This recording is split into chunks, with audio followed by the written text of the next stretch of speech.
Hello again.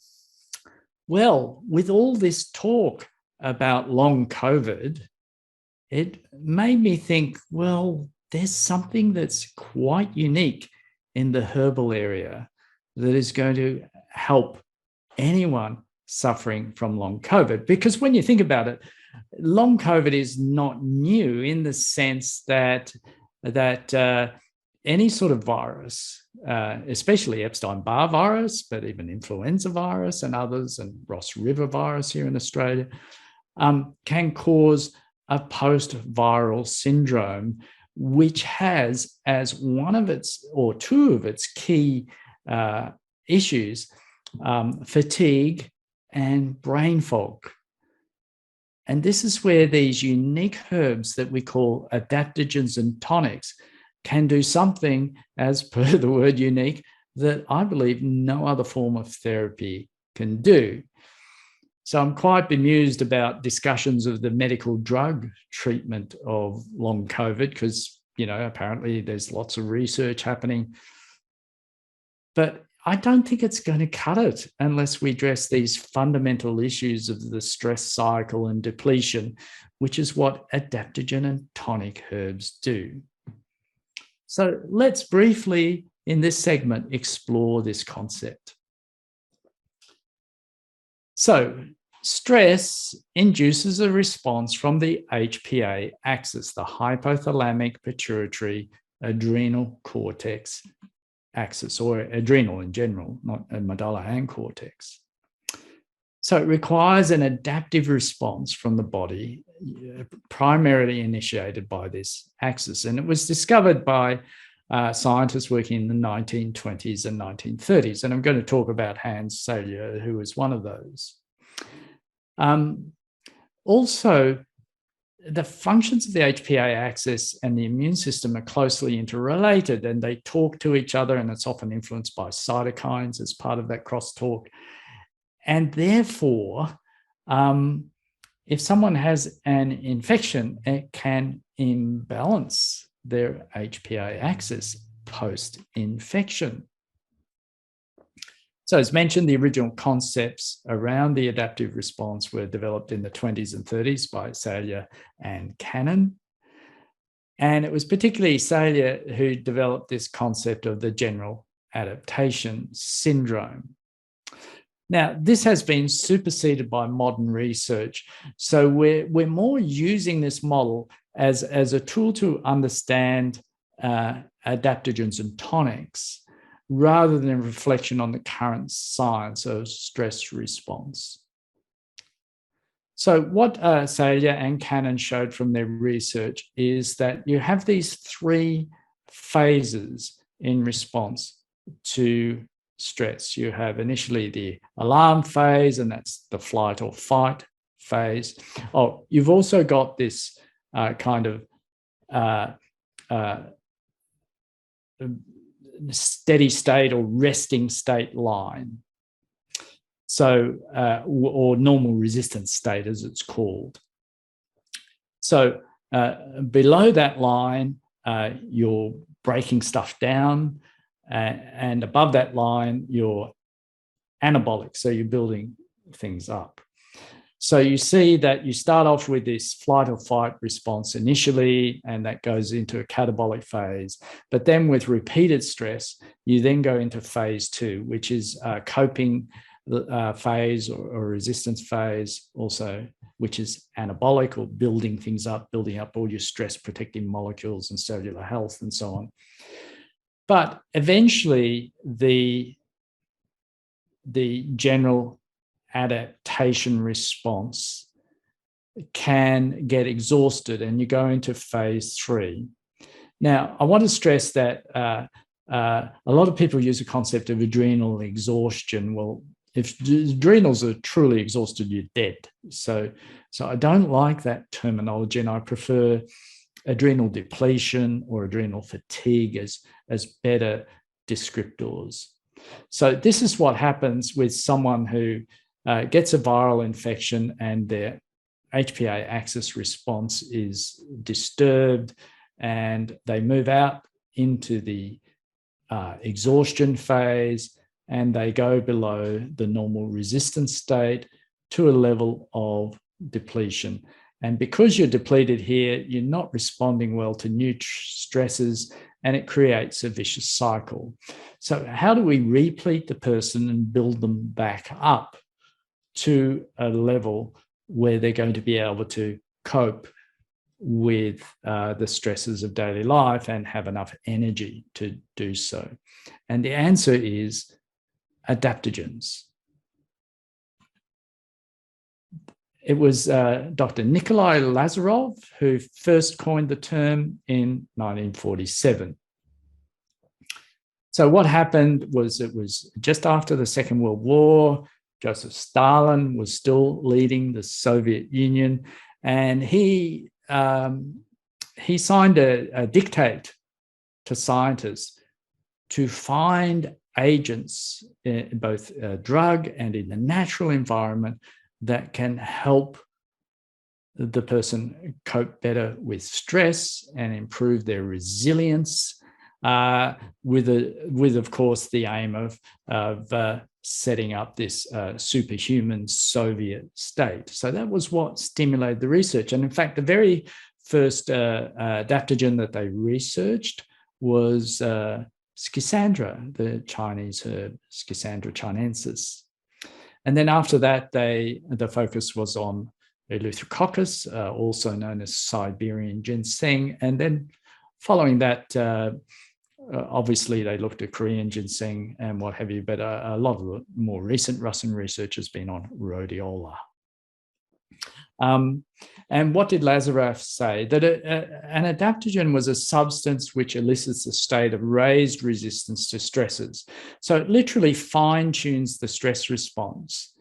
And if you look at the case of someone who's depleted, by giving them adaptogens, you're going to improve their stress response. They're going to be less drained by normal daily living, and that will put some energy in the bank, and they'll gradually get out of their post-viral depletion, for example.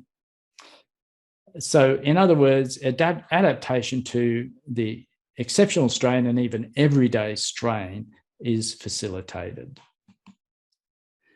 So later on, two Russian scientists, Brekman and Dadimov, formulated a functional definition of adaptogens. And the first thing they said was they have a non-specific activity, but what they meant was that it's acting on your stress response, your general adaptation syndrome response, as per Salier's research, which was still very current at the time. So they're, in a sense, and this has been highlighted by other writers on the topic, they're not for the liver, they're not for the kidney, they're not for the heart. They're whole body remedies, agents that act on the whole organism, which is a unique concept and one that mainstream medicine finds very difficult to grasp.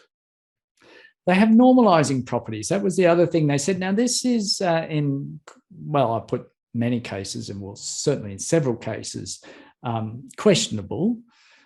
But you can see I explain the thinking. So if excessive stress and a disordered stress response in one person, that might cause their blood pressure to go up. But in another person, that might cause their blood pressure to go down. So therefore, you give them an adaptogen that improves their stress response, fine-tunes it, they'll be less stressed, and hence in those whom blood pressure went up, it gets normalized, and in those whom blood pressure went down due to the stress, it goes back up, and hence it gets normalized. So that's the basis for that. And the other point is that they're innocuous and they don't influence the body more than needed. So they're normalizing. So the further away you are from normal, the more they bring it back. But if you're already at normal, they don't do all that much for you. A very useful sort of thinking to help understand adaptogens. And then we come to a recent revisit by now the world's foremost researcher on adaptogens, and that's Professor Alexander Panosian. Now, I had the good fortune to meet Alex. I it was about 15 years ago, I organized and hosted an evidence-based complementary medicine conference at the University of New England, where I was on staff at the time as an associate professor, teaching their herbal course, which is a course now defunct. It's the University of England in Armidale in Australia. And so I picked Alex up from the airport and took him to his motel and spent time with him. And he was very gracious. He was a wonderful person. And even though he's such an eminent scientist, he treated me as an equal, which was nice. So he says that adaptogens are herbal preparations used to increase intention and endurance in fatigue and reduce or prevent stress-induced disorders of both the neuroendocrine and immune systems. So their key uses are therefore in fatigue, impaired attention and mental performance, and poor quality of life, and as a geriatric tonic, a tonic for the elderly. So quite interesting, isn't it? We mentioned what are the cardinal symptoms of post-viral syndromes, and the two key ones are brain fog and fatigue. And there you have it said, they're the key uses of adaptogens. So how do they work? Well, it's about hormesis, and it was Nietzsche, Friedrich Nietzsche said, what doesn't kill you makes you stronger. And that's the concept of hormesis, the healthy benefits of mild stress. I talk a little bit about that in another posting this month when I look at healthy aging. So it was coined by toxicologists to describe the biphasic dose response curve, and I'll illustrate that if that doesn't mean anything to you. But it's now been co-opted to portray the beneficial adaptive response to mild or moderate stress. That the raised protective molecules deal not only with the immediate threat, but also increase your resistance to other threats. And the cellular targets, which are also mentioned in my other posting this month, include things like heat shock proteins, sirtuin-1, various cellular kinases like AMPK, and your FOX proteins, your Forkhead box O proteins. So Panosian has put forward the interesting concept that adaptogens are hormetic. So the stress protective effect of adaptogens comes therefore not from an inhibition from the stress response, but actually as a result of the adaptation of the organism to their benign stress mimicking effects. So the phytonutrients or phytochemicals that are in an adaptogen mildly stress your body, and so they act in a hormetic way, mildly stressing your body and therefore upregulating all your stress-producing molecules. This is hormesis, yes. And again, the research in experimental models have shown that they include heat shock protein 70, nitric oxide, nitric oxides twice, sorry about that, and FOXO proteins, and this stress-activated protein kinase known as P, J, and K.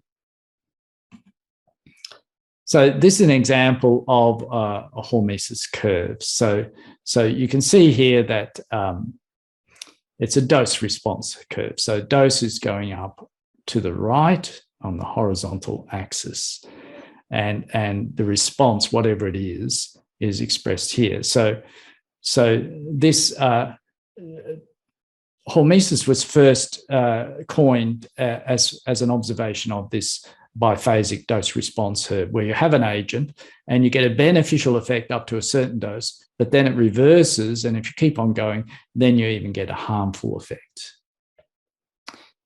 So the theory is that adaptogens are like that, but with two key differences to other hormetic agents.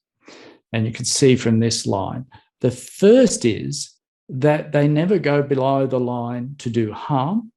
And the second thing is it's a much broader dose response curve before you start getting less benefit. So therapeutically, we're always in that sweet zone where you're getting benefit from them. So again, from another review by a group of very eminent scientists working in herbal research, Thomas Effeth and Alexander Panosian among them, you see that it's kind of a summary of adaptogens.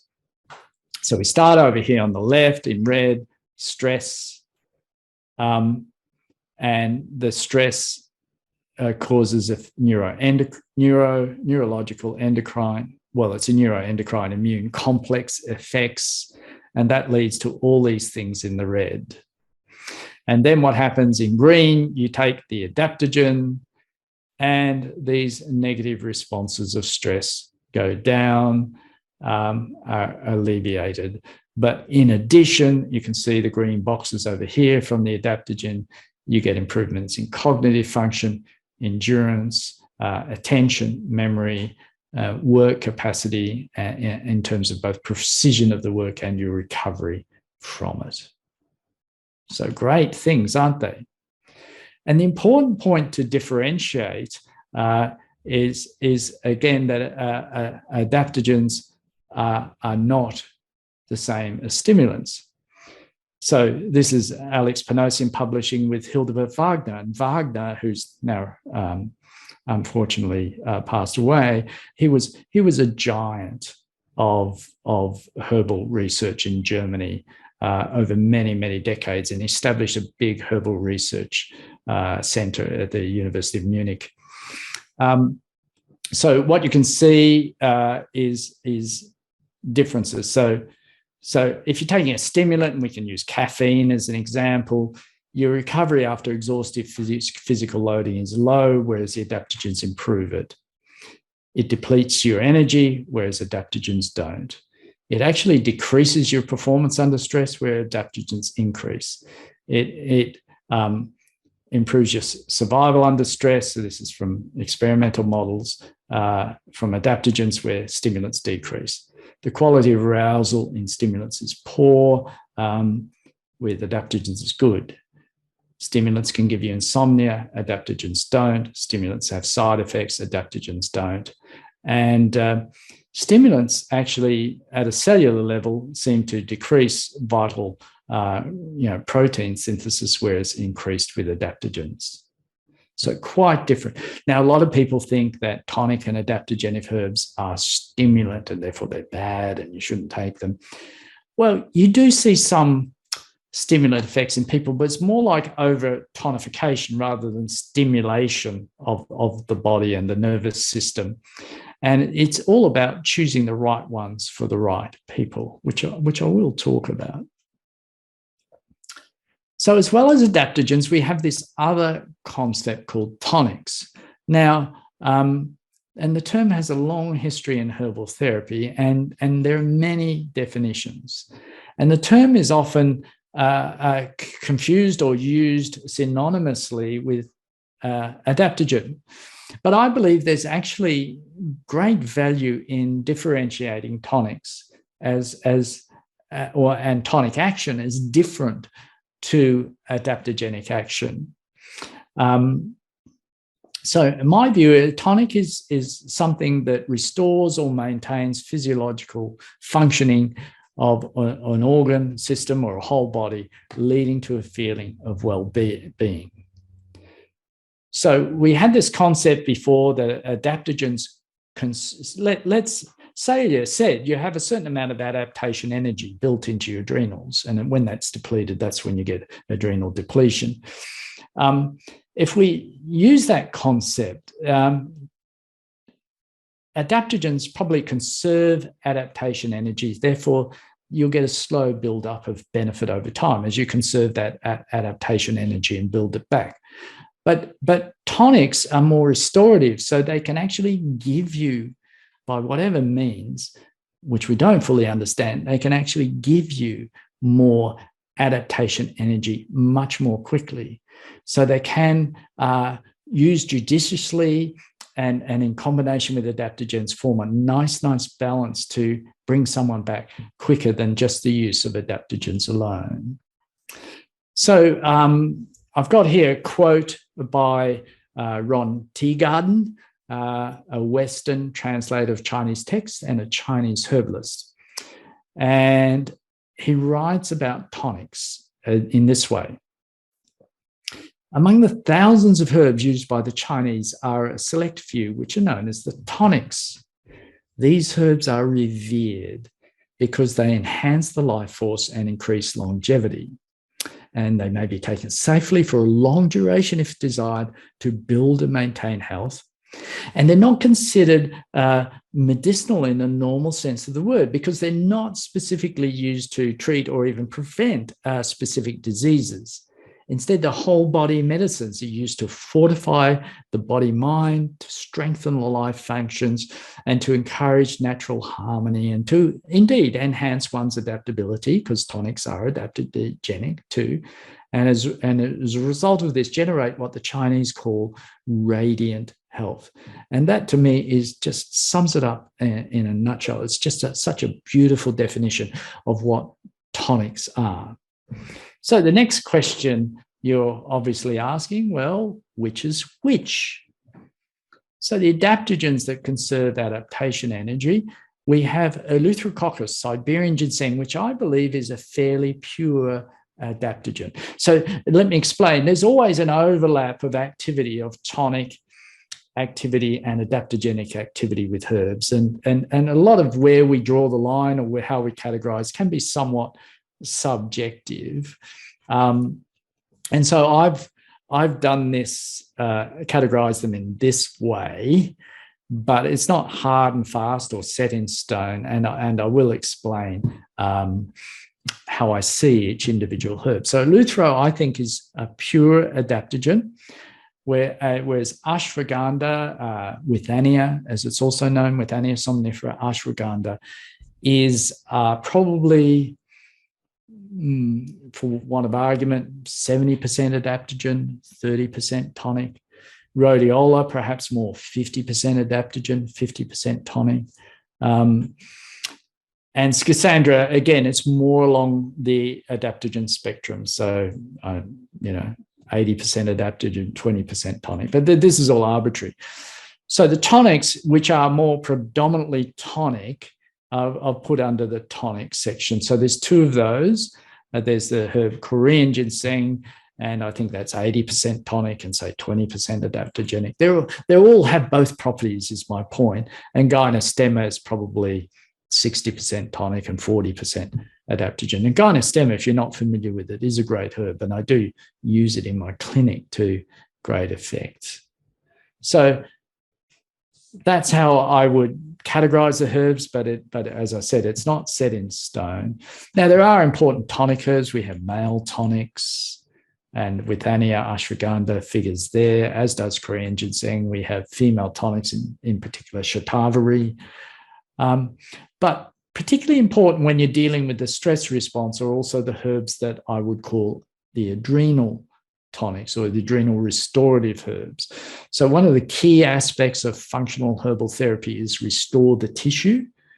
And that's what these adrenal herbs do. They particularly act on the adrenal cortex, which is depleted. So generally you're going to give them, especially in a post-viral syndrome issue like long COVID, you're going to give them in conjunction with your tonic and adaptogenic herbs. And they are licorice and Rehmannia. So thank you. I hope you found value in this brief discussion of tonics and adaptogenic herbs. And certainly when you're using them in a post-viral context, be patient because the results don't come quickly. You're dealing with a depleted person, but in the vast majority of cases, I have seen them work in these circumstances over time. And here we're talking about months, not weeks, not days. Thank you.